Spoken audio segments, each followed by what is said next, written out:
नमस्कार दोस्तों। स्वागत है आपका गर्व आईएएस के यूट्यूब प्लेटफॉर्म पे। मैं डॉक्टर अवधेश यादव इस वीडियो श्रृंखला के अंतर्गत इंट्रोडक्शन ऑफ इंडियन इकोनॉमिक्स पढ़ा रहा हूँ, जिसके अंतर्गत सिलेबस मैंने पहली वीडियो में बताया। उसके बाद इंट्रोडक्शन ऑफ इंडियन इकोनॉमिक्स को मैंने कवर किया। उसके बाद तीसरा जो टॉपिक है मॉनेटरी पॉलिसी। तो मॉनेटरी पॉलिसी की में मैंने 4-5 लेक्चर कंप्लीट किया, जिसमें बताया प्रॉब्लम्स ऑफ एनपीए, बैंकिंग से हिस्ट्री ऑफ बैंकिंग सिस्टम। उसके बाद तीसरे में बैंकिंग सेक्शन जो आरबीआई इन्फ्लेशन को रेगुलेट कर अदर बैंकों को किस प्रकार से रेगुलेट करती है, तो उसका एक संक्षिप्त मैंने परिचय दिया था कि इसमें क्या क्या आता है। तो मैंने बताया था कि इसके अंतर्गत बैंकिंग रेट, क्वांटिटी टूल्स, गुणात्मक और मात्रात्मक टूल्स आते हैं। मात्रात्मक टूल्स क्या होते हैं और गुणात्मक टूल्स क्या होते हैं, इतना मैंने बता दिया था। थोड़ी सी उसमें दो चीज़ें भी बताया था, बैंक रेट क्या होता है, रेपो रेट क्या होता है। उसी को आधार बनाकर थोड़ा सा डिटेल से आगे बताऊंगा आज, जिससे आपके इन्फ्लेशन को कंट्रोल करने में बैंकिंग रेट किस तरह से सहायक होते हैं आरबीआई के द्वारा। उसकी चीज़ों को और चीज़ें देखने को मिलेगी आपको, जिससे उसके अंतर्गत आरबीआई किस तरीके से पूरी बैंकिंग सिस्टम पे नियंत्रित करती है, सारी चीज़ें इस वीडियो श्रृंखला के अंतर्गत कवर हो जाएगी आज। तो मैंने बताया था कि आरबीआई जो है अपने जो कार्य करती है वो दो प्रकार से करती है। ये ट्रेडिशनल पार्ट में आता है। ये मात्रात्मक और गुणात्मक। तो इसमें ये भी मैंने बताया था कि किस तरीके से मात्रात्मक मात्रात्मक में bank rate, repo rate, reverse repo rate, SLR, CRR, MSF, उसके बाद एमसीएलआर,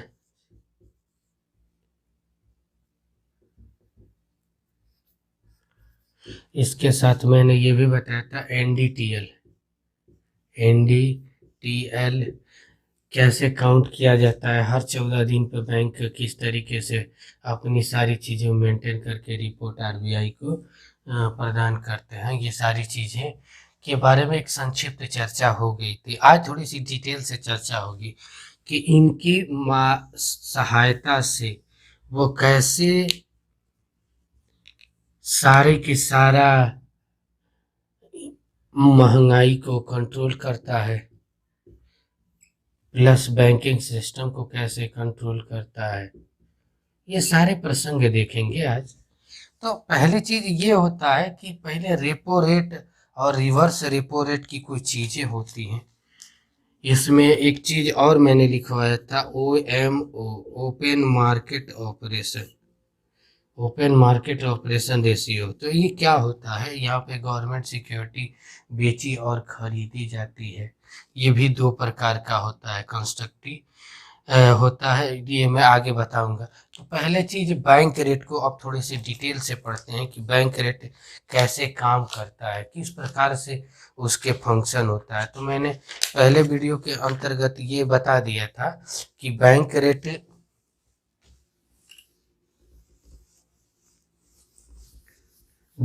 रेट होता है, उसकी खासियत ये होती है कि कोई आरबीआई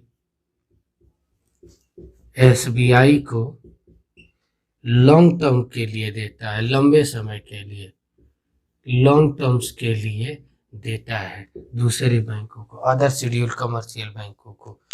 तो इस प्रकार से होता है। जबकि रेपो रेट यदि एसबीआई हो या पीएनबी हो, ऐसे बैंकों को शॉर्ट टर्म्स के लिए देता है। शॉर्ट टर्म्स के लिए ये इनको देता है आरबीआई। ठीक है, तो इसमें और जब ये इसको देते हैं रिवर्स में तो इसको बोलते हैं रिवर्स रेपो रेट। इतना मैंने बता चुका था। अब यहाँ पे बताते हैं कि रेपो रेट के कितने प्रकार के होते हैं। तो मैंने वहाँ पे थोड़ी सी चीज़ें बैंक रेट में छूट रही थी, वो चीज़ें बता देते हैं। जो बैंक रेट है उसको पहले 1999 में LAF कहा जाता था। नरसिंघम कमेटी की जो रिपोर्ट थी, द्वितीय जो रिपोर्ट आई 1998 में, उससे पहले उसे LAF कहा जाता था, टेम्पररी के रूप में, बैंकिंग रेट के रूप में लिया जाता था। लेकिन उसके बाद में 2000 के बाद यह पूरी तरीके से बैंक के रूप में अस्थायी हो गया। उसके बाद दूसरा आता है open market operation. Open market operation क्या होता है, तो इसके बारे में आपको बताते हैं।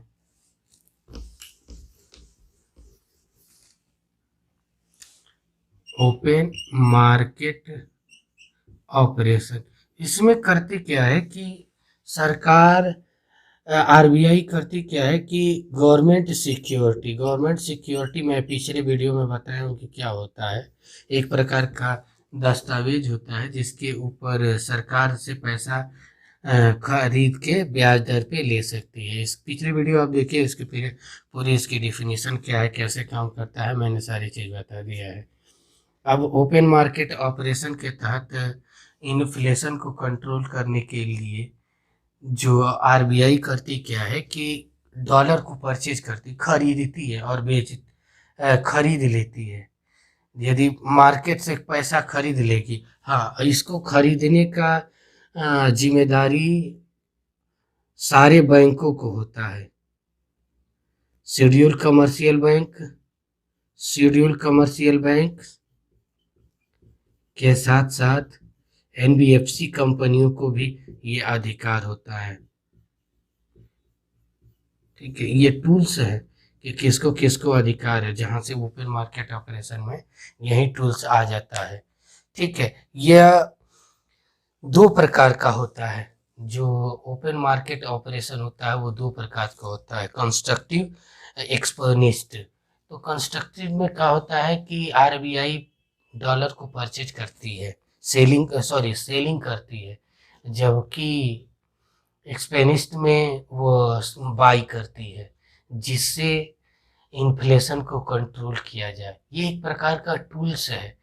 यदि इसको थोड़ा सा मैं आप लोगों को ना एक स्टोरी के रूप में समझाता हूँ, शायद बढ़िया से आपको समझ में आ जाएगा। सपोज मान लीजिए कि मार्केट में पैसा डॉलर की वैल्यू बढ़ गई, रुपए की तुलना में। तो आरबीआई क्या करती है, डॉलर खरीद के रख लेती है, बाई करती है। तो इससे क्या होता है कि आरबीआई डॉलर की नज़रों में जो रुपए की वैल्यू हो जाती है, बढ़ जाती है। तो इसी को कहते हैं गवर्नमेंट सिक्योरिटी के तहत डॉलर को बाई करना। यदि मान लीजिए कि घट रही है तो सेल कर देगी। तो इस तरीके से बेचने और खरीदने का काम ओपन मार्केट ऑपरेशन के तहत चलता रहता है। अब दूसरी जो आता है बैंक रेट, तो मैंने बताया कि बैंक रेट कैसे काम करते हैं। जो तीसरा टूल्स में होता है उसमें थोड़ा सा आपको जानना होगा, रेपो रेट। रेपो रेट दो प्रकार का होता है। इतना तो मैंने बता दिया था कि यह रेपो रेट शॉर्ट टर्म के लिए यूज किया जाता है, या शॉर्ट टर्म्स के लिए यूज किया जाने वाला आरबीआई का टूल्स है। दूसरा चीजें मैंने बताई, ये दो प्रकार का होता है, 24 घंटे के लिए, फिर 7 दिन के लिए, 14 दिन के लिए, या 21 दिन के लिए। इसी के रूप में, या तो एक सप्ताह के लिए, 2 सप्ताह या 3 सप्ताह के लिए। जो 24 घंटे के लिए होता है उसे ओवरनाइट रेपो रेट कहते हैं। ओवर नाइट रेपो रेट कहते हैं। जबकि जो 7, 14, 21 दिन के लिए होता है, इसे टर्म टर्म रेपो रेट कहते हैं। इसमें हमेशा बैंक रेट से अधिक पैसा लेता है, जिससे ये बैंक, यदि मान लीजिए कि आज एसबीआई को तुरंत पैसा कुछ पर्पज के लिए चाहिए, तो अब किसी, मान लो कि बैंक कोई खुला नहीं है, इस तरीके की चीजें हैं, तो आरबीआई के पास जाएगा और कहेगा सर मुझे पैसा दे दीजिए। तो आरबीआई इसको एक रात के लिए पैसा देता है, दूसरे दिन ये ट्रांसफर कर देता है। इससे इन लोगों की जो लिक्विडिटी की प्रोसेस होती है वो मेंटेन रहती है। मार्केट में पैसा आने जाने का काम चलता रहता है। ये मेंटेनेंस का काम इसके तहत, रेपो रेट के तहत किया जाता है। और कम से, हाँ एक चीज और बताते हैं, रेपो रेट बढ़ाने से एक चीज है कि यदि मान लीजिए रेपो रेट 4% है और उसे बढ़ा के 5% कर दिया जाएगा, तो स्वाभाविक है कि बैंक आरबीआई से कम पैसा लेंगे। जब पैसा कम लेंगे तो मार्केट में पैसा कम जाएगा। जब मार्केट में पैसा कम जाएगा तो डिमांड सप्लाई प्रभावित होगी, यानी इन्फ्लेशन प्रभावित होगी।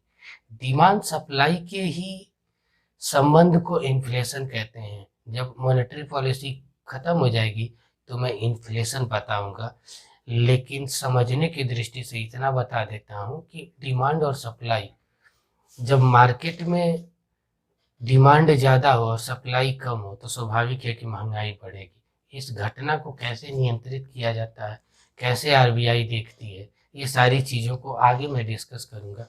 लेकिन रेपो रेट के माध्यम से किस तरीके से आरबीआई महंगाई को कंट्रोल करती है, बैंकों पे नियंत्रण रखती है, तो वो चीज़ जान लीजिए। यदि ये बढ़ाएगी तो बैंक लोन कम देंगे, और जब लोन कम देंगे लोगों में तो मार्केट में पैसा कम जाएगा। जब मार्केट में पैसा कम जाएगा तो स्वाभाविक है कि इन्फ्लेशन होगा। तो एक संबंध होता है मैथमेटिकल फॉर्म में, यदि रेपो रेट बढ़ेगा यदि रेपो रेट बढ़ेगा तो स्वाभाविक है महंगाई, मतलब इन्फ्लेशन डिक्रीज होगी। तो इसको याद रखने के लिए ना एक टूल्स बना लेना चाहिए इस तरीके से। यदि रेपो रेट घटेगा तो ये बढ़ेगी, क्योंकि इस तरीके से ना एक बॉक्स के अंदर पूरी की पूरी बड़ी, मतलब 4 लाइन की बातें एक लाइन में हो जाती है। तो ये सिस्टम सीखना होगा। इसको कहते हैं, यदि बढ़ता है तो ये, यदि ऐसे रहे, repo rate is directly proportional to inflation, यानी ये बढ़ेगा तो ये बढ़ेगा, ये घटेगा तो ये घटेगा, जबकि इसमें क्या है कि ये बढ़ेगा तो ये घटेगा, अपोजिट संबंध होता है। तो ये टूल्स के रूप में लिख लेना चाहिए, जिससे याद करने में और क्वेश्चन बनाने में बड़ी सहायता मिलती है, क्योंकि वहाँ समय कम होता है। और ये टूल्स बनाने की पद्धति है ना, तो वो तुरंत 2 मिनट में सारी चीज़ें आदमी कर सकता है। अब होता है बैंक रेट, मैंने डिस्कस कर दिया, और रेपो रेट मैंने बता दिया। अब थोड़ा सा आता है एल ए एफ।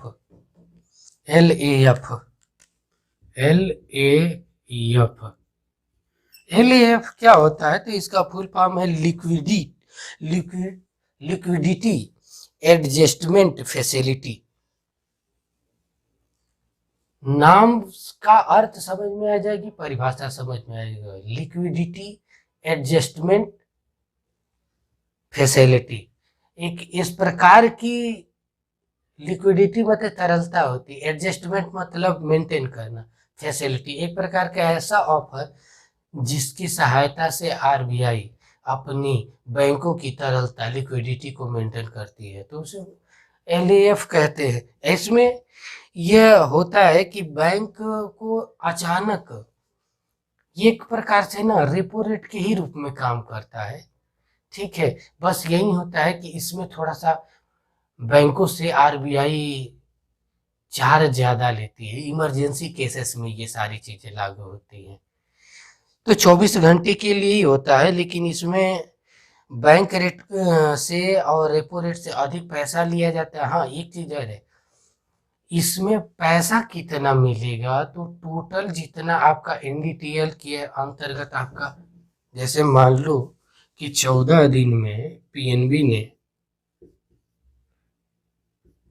ने अपना 2000 करोड़ रुपए का क्लियर बैलेंस शीट दिखाया, तो उसको एम ये राशि उतनी ही मिलेगी। इसका मतलब 2000 करोड़ का 2.5% ही राशि आरबीआई पीएनबी को दे सकता है, इससे अधिक नहीं दे सकता। इसका फिक्स अमाउंट है कि 24 घंटे के लिए ये एलएएफ मात्र 2.5% मिल सकता है आरबीआई से पीएनबी से। इससे अधिक की राशि कभी भी आरबीआई किसी बैंक को नहीं देती है। हाँ, इसको रखने के लिए कुछ पैसा भी देना पड़ता है। यदि ये लेना है तो पीएनबी को आरबीआई के पास रखना ही पड़ता है। जैसे गवर्नमेंट सिक्योरिटी रख के कुछ भी रखना, गिरवी रखने के बाद ही मिलता है, जबकि रेपो रेट में इस तरीके के सिस्टम नहीं है। ठीक है, तो दोनों का अंतर कैसे है, काम कैसे करती है, ये सारी चीजें मैंने बखूबी बताया। अब आता है इसमें, मान लीजिए कि ये गुणात्मक टूल्स काम न करे तो क्या होगा। यदि गुणात्मक टूल्स काम न करे तो अनेक प्रकार की समस्या, पहले तो मॉनेटरी पॉलिसी पर प्रभावित होगी, दूसरी इन्फ्लेशन प्रभावित होगा, तीसरी जो मेंटेनेंस का काम होगा वो प्रभावित होगा। इसके लिए इसमें कुछ और है टर्म्स हैं, जैसे प्राइमरी लैंडिंग रेट क्या होता है। तो प्राइमरी लैंडिंग रेट समझ लेते हैं क्या होता है। आज की क्लास को कम से कम आप लोग 2 बार 3 बार बढ़िया से देखें, क्योंकि छोटे छोटे टूल्स हैं लेकिन बड़ी काम के हैं। Primary landing rate PLR, primary landing rate, ये क्या होता है कि इसको आरबीआई तब यूज करती है जब मार्केट में एक कस्टमर को पैसा देना हो, लेना हो, तो जिसका एक प्रकार की उसकी जो साख है, सृजन होती है, मतलब मेंटेनेंस अच्छा हो, कम से कम उसके ऊपर किसी धोखाधड़ी का आरोप न हो, मतलब उसकी क्रेडिट हिस्ट्री अच्छी हो, उसके इनकम का एक मूल स्रोत हो, कि जैसे कोई गवर्नमेंट से सर्विस में है तो उसका एक फिक्स अमाउंट आता रहता है, तो उस पर ये काम करती है। उसके बाद आता है बेस रेट। बेस रेट क्या होता है, तो बैंक आरबीआई को के ऊपर एक प्रकार से लगाते हैं, जिसका मुख्य कार्य होता है रिस्क को, रेट को मेंटेन करना। तो एक लाइन में बेस रेट क्या होता है, यह बैंक से रिस्क रेट कम करने के लिए किया जाता है, कि दूसरे बैंकों पर रिस्क रेट कम किया जाए। यह आरबीआई द्वारा तय किया जाता है कि कितना दिया जाए, कितना लिया जाए। हाँ, एक चीज और है कि इसके ऊपर जो चार्ज होता है, मतलब गिरवी के रूप में, तो गवर्नमेंट सिक्योरिटी और गोल्ड के दोनों के रूप में रखा जा सकता है। कम से कम यदि 100% रखते हैं तो उसका मात्र 30% ही इसमें मिल सकता है। जैसे मान लो 100 रुपये का लोन चाहिए, तो उसमें जैसे 100 रुपये की चीज को गिरवी रखा तो उसका 30% ही लोन के रूप में रख के ही दिया जाएगा 70% पे। इसको बढ़ा के 50% करने की बात की जा रही थी, जिससे समस्या न हो। इसको 1 अप्रैल 2010 के बाद जारी करने का काम किया गया, जिससे खुदरा दर को मेंटेन किया जा सके। ये था बैंक रेट से संबंधित कुछ टूल्स। कुछ और टूल्स है, नेक्स्ट वीडियो में कवर करेंगे। इसके साथ साथ मैं कुछ चीज़ें और बता देता हूँ इसमें, कि आरबीआई की मॉनेटरी पॉलिसी कैसे काम करती है, कैसे वो रेगुलेट करती है, कौन कौन से मेंबर होते हैं और किस तरीके से काम करती है। तो पहले ये थी कि सीनियरिटी के आधार पे गवर्नर की नियुक्ति की जाती थी, लेकिन उर्जित पटेल कमेटी के सिफारिश के आधार पर पहली बार ऐसा हुआ कि मॉनेटरी पॉलिसी के निर्माण में बैंकिंग सेक्टर प्लस फाइनेंस मतलब गवर्नमेंट ऑफ इंडिया दोनों मिलकर करती है, जिसमें 3 आदमी गवर्नमेंट ऑफ इंडिया के होते हैं और 3 आदमी आरबीआई के होते हैं, और दोनों मिलकर वोटिंग के माध्यम से डिसीजन लेते हैं। हाँ, आरबीआई की तरफ से पहला मतलब गवर्नर होगा, दूसरा डिप्टी गवर्नर होगा, तीसरा बोर्ड ऑफ डायरेक्टर में से एक सदस्य होगा। जबकि आरबीआई की bank of government of India की तरफ से तीनों में से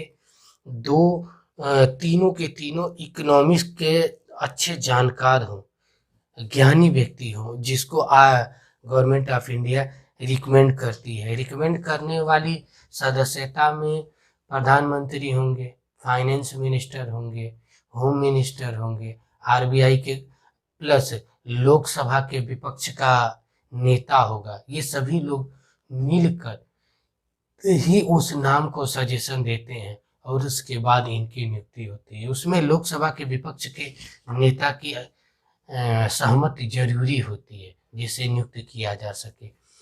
और हमेशा आरबीआई वर्ष में 2 बार अप्रैल और अक्टूबर में अपना अपडेट करने का काम करती है, जारी करने की एनुअल के रूप में रिपोर्ट जो जारी करने का काम करती है अप्रैल या अक्टूबर में करती है। जबकि इसकी मीटिंग पहले हर 3-3 महीने पे होती थी, लेकिन रघुराम राजन 4-4 महीने पे 4-4 महीने पे होती थी, लेकिन रघुराम राजन सर आने के बाद ये 2-2 महीने पे अपडेट किया जाता है। इस समय शशिकांत दास जी हैं आरबीआई के गवर्नर। वो महंगाई जो कोविड-19 के जो समस्या है इस दौर में सबसे बड़ी है कि मार्केट में लिक्विडिटी की प्रॉब्लम हो गई है। मार्केट में पैसा कोई लगाना नहीं चाहता है, कोई डर के मारे खरीदना नहीं चाहता है। एक ऐसी स्थिति बन गई कि लोग जो भी पैसा है वो अपने पास रखना चाहते हैं, न कि बैंक में, क्योंकि लॉकडाउन हो जाएगा तो कब बैंक पैसे की ज़रूरत पड़ेगी। तो इसके लिए करंट से मैं इस चीज़ को जोड़ देता हूँ कि इसके लिए जो शशिकांत दास जी ने किया क्या था कि जो बैंकिंग टूल्स को मैंने बताया था कि मॉनेटरी पॉलिसी 2 प्रकार की होती है, टाइट मॉनेटरी पॉलिसी और सॉफ्ट मॉनेटरी पॉलिसी। तो सॉफ्ट का मतलब कि थोड़ा सा रेटों को कम किया जाता है, जबकि टाइट मॉनेटरी पॉलिसी के अंतर्गत उसको बढ़ाया जाता है।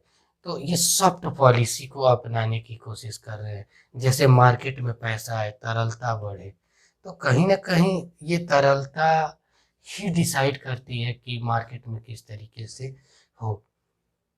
उसमें गवर्नमेंट ऑफ इंडिया भी पूरी तरीके से साथ दे रही है। तो ये थी इस वीडियो लेक्चर की श्रृंखला। Thank you.